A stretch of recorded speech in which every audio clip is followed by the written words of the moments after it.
First film I watched this week was Breaking Bad El Camino, which continues the narrative from where the TV show ended up in season 5. To avoid spoilers for the Breaking Bad series, that's pretty much all I can say about the narrative.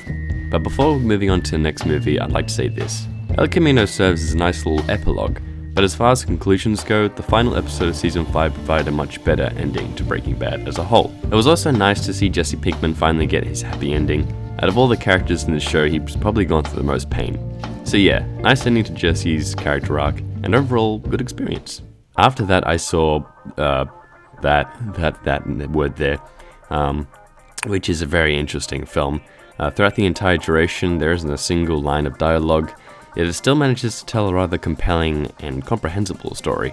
It kind of reminds me of the old movies I used to make, except there's much better production value and far more complex, diverse shots. The film's narrative is actually quite thought-provoking, and personally made me question what my role is in the world as a whole.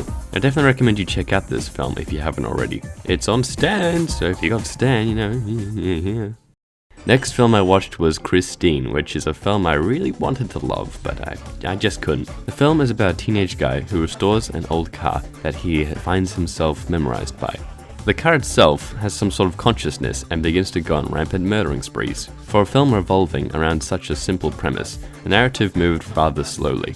It wasn't until over an hour into the film before Christine actually starts killing people.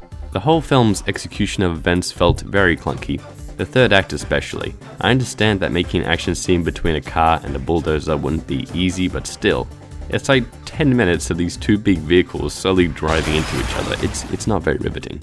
However, while I do feel the film's execution was a little off, I never felt bored. The whole thing was interesting from start to finish, and I can't find myself to hate it. Overall, it was an okay experience. Can't really see myself watching it again, but I'm glad that I did see it. Last film watched this week was The Descent, which follows 6 women as they explore a cave. They eventually become lost and try to find a way out, only to realize that they are not alone in said cave. Conceptually, the film is really effective. The cave setting creates a very claustrophobic feeling. And I have not finished writing this review. Oops.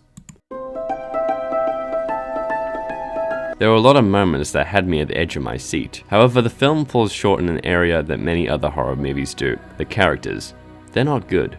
I found the characters to be very uninteresting and basic. I honestly couldn't tell you a single thing about any individual character. It's such a shame too, because the horror is so effective in this film, but it's let down by its bland characters.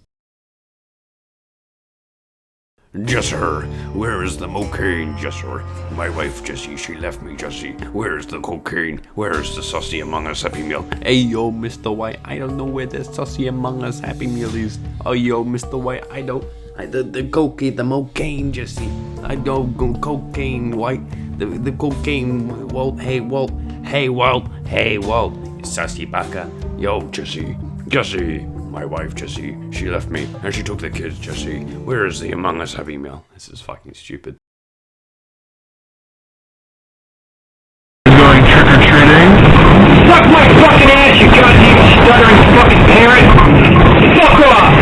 Are you guys going trick-or-treating? Are you going cock-sucking? Are you going trick-or-treating? Are you going cock-sucking? Hey, Gordon, get off my fucking team, asshole! Are you guys going trick-or-treating?